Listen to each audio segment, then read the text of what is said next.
dan teriak-teriak tidak jelas. Ya saya tidak bisa melarang juga kan. Tapi saya juga tahu resikonya kalau terjadi sesuatu karena mereka sangat berisik di sini. Sampai akhirnya malam kelima terjadilah kejadian yang tidak saya harapkan. Saya lupa jam berapa malam itu. Cuma yang pasti tengah malam. Saat itu saya sudah tidur. Tiba-tiba terbangun karena mendengar suara teriakan cewek dari arah dalam villa. Bahkan karena teriakannya tersebut membuat beberapa bapak-bapak yang sedang ronda datang ke sini, Dek. Nah, saya langsung bangun dan lari ke arah dalam villa. Tapi sepi di lantai bawah. Saya langsung naik ke atas dan terlihat mereka sedang berkumpul di depan kamar tersebut. Saya langsung tanya, ada apa ribut-ribut, teriak-teriak tengah malam gini? Dan pandangan saya langsung mengarah ke dalam kamar. Ada tubuh manusia yang sudah tergantung di sana. Sesosok perempuan. Saya nggak tahu apa motif dan penyebab dia gantung diri. Tapi yang saya dengar dari kepolisian adalah karena pacarnya ketahuan selingkuh dengan cewek lain, Dek. Akhirnya dia nekat gantung diri.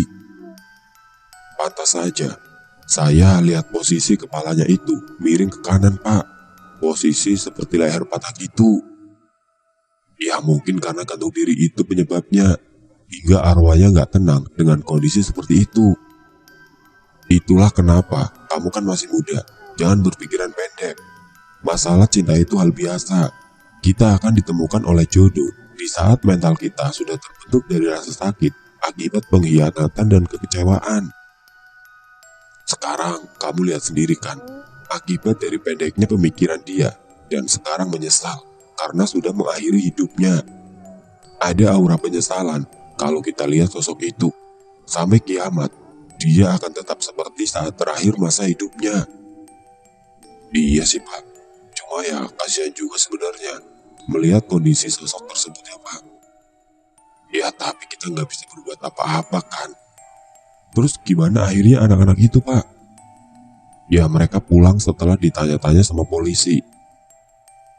Kalau tamu emang sering kena usil juga ya, Pak? Tanya saya penasaran. Cukup lumayan sering. Sebenarnya tergantung tamu itu sendiri. Kalau mereka sopan saat datang, ya nggak akan kena usil. Sayangnya banyak yang nggak tahu akan hal itu, ujar Pak Barito. Pernah ada tamu yang sore datang, lalu malamnya sudah pulang. Ah, kok bisa, Pak? Iya, mereka sepasang muda-mudi. Saya sih nggak mau seuzon ya, tapi kalau sampai diganggu begitu parah, pasti melakukan hal-hal yang tidak-tidak. Emang mereka ngalamin apa aja, Pak? Jadi waktu itu udah jam 9 malam. Kondisi juga hujan lumayan deras. Saya lagi di dalam rumah sedang nonton TV. Tiba-tiba ada yang ngetuk pintu rumah saya, dan saat saya buka, ternyata laki-laki yang sewa villa. Saya tanya ada apa kan, kesini malam-malam. Dan duduklah kita berdua sebentar di sini, ngobrol gitu. Cuma sendiri, Pak, ceweknya. Saya nggak tahu di mana, tapi kayaknya sih nunggu di mobil. Karena saya lihat mobilnya udah di depan pagar dengan kondisi menyala lampunya. Oh begitu, terus Pak. Pas duduk, baru dia tanya-tanya dan cerita. Dia tanya, emang villa ini angker? Ya saya jawab, mau dimanapun kita, pasti ada makhluk halus. Saya tanya lagi, kenapa emangnya? Jadi pas sore saat mereka datang, mereka langsung masuk kamar dan mandi. Menjelang maghrib, ceweknya lagi masak di dapur. Tiba-tiba teriak, lalu cowoknya datang dan tanya ada apa. Katanya pas lagi masak, pintu kulkas yang atas terbuka sendiri. Lalu mangkuk yang mau dipakai, geser sendiri juga. Teriaklah ceweknya pas lihat itu. Di situ cowoknya coba nenangin. Mungkin cuma halusinasi katanya. Saat itu ceweknya masih ngangguk aja. Lanjut masak dan makanlah mereka berdua di depan ruang TV. Saat mereka sedang makan, pintu kamar di atas terdengar seperti ada yang ngebanting. Kayak kamu lagi marah dan masuk kamar dengan banting pintu. Kagetlah mereka berdua. Si cowok coba beraniin diri buat lihat ke atas. Ternyata pintunya terbuka. Dia bingung dong dari mana itu asal suara kalau pintunya aja kebuka.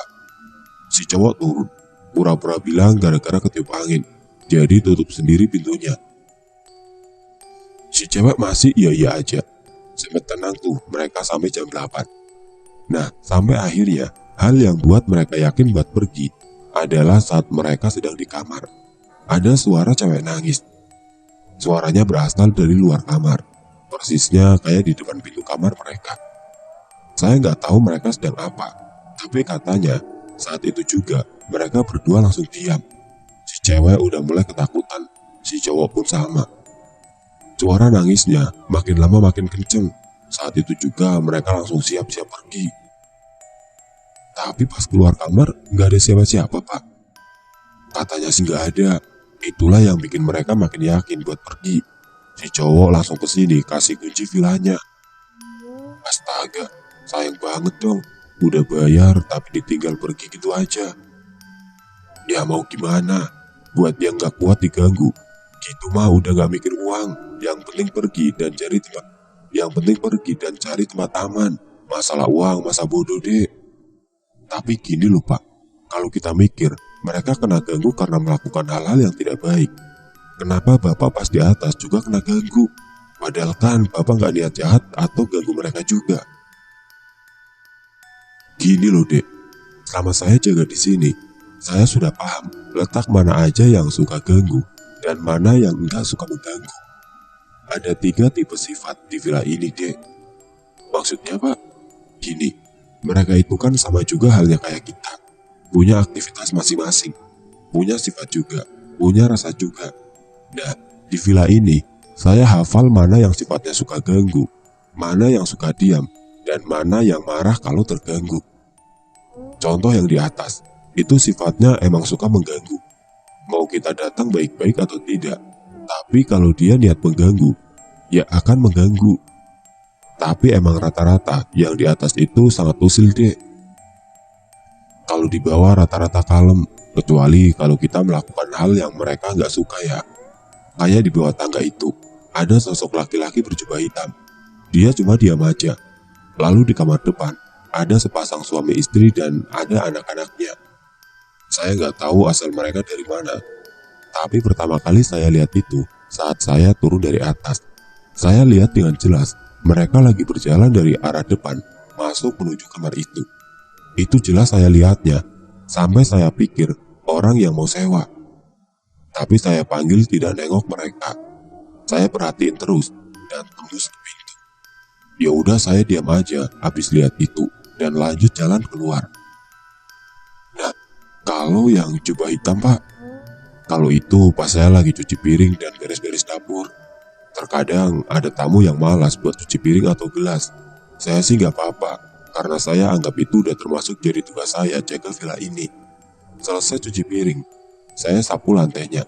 Kan posisi dapur itu deket banget sama tangga ya. Jadi terlihat kan sama saya, saat saya lagi nyapu, tiba-tiba ada bau busuk. Saya cari itu baunya asalnya dari mana. Baunya itu seperti bau bangkai tikus. Sekitaran dapur saya cari tapi gak ketemu. Sampai akhirnya saya cari di sekitar bawah tangga. Saat pandangan saya mengarah ke bawah tangga, saya kaget bukan main. Karena lihat sosok itu hitam pekat. Tapi terlihat jubahnya warna hitam. Rambutnya yang keriting acak-acakan. Mukanya itu gimana ya jelasinya. Jadi mata yang satu merem dan satu lagi terbuka. Tapi putih semua. Yang aneh, gak ada hidungnya. Dan dagunya itu panjang banget. Beda layaknya dagu orang normal. Istighfar saya langsung saat lihat sosok itu. Dan ternyata asal baunya itu dari sosok itu. Bisa dibilang, maaf ya, seperti pengemis atau gembel. Udahlah, habis itu saya lanjut bersih-bersih aja. Merinding saya Pak. Ya saya juga, dari tadi kan ada yang merhatiin kita di sini deh.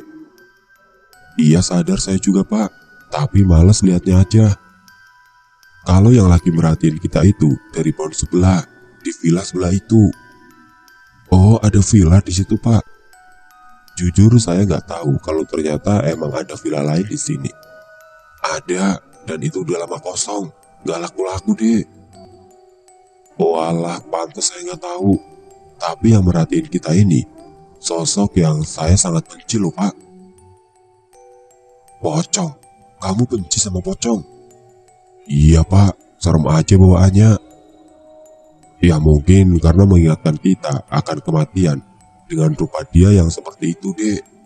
Itu juga kadang suka kesini, suka di pohon depan juga. Malah pernah saya lihat ada 2 terbang di atas kepala saya mahrib-mahrib.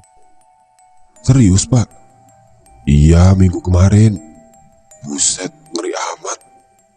Bukan ngeri lagi. Satu aja bikin merinding minta ampun, apalagi 2. Pas saya mau kunci gerbang mahrib-mahrib, tiba-tiba lewat di atas saya 2 terbang barengan. Lagi balapan mungkin, ujar Pak Barito sembari tertawa. Duh, kalau saya udah ngumpet kali Pak abis liatnya.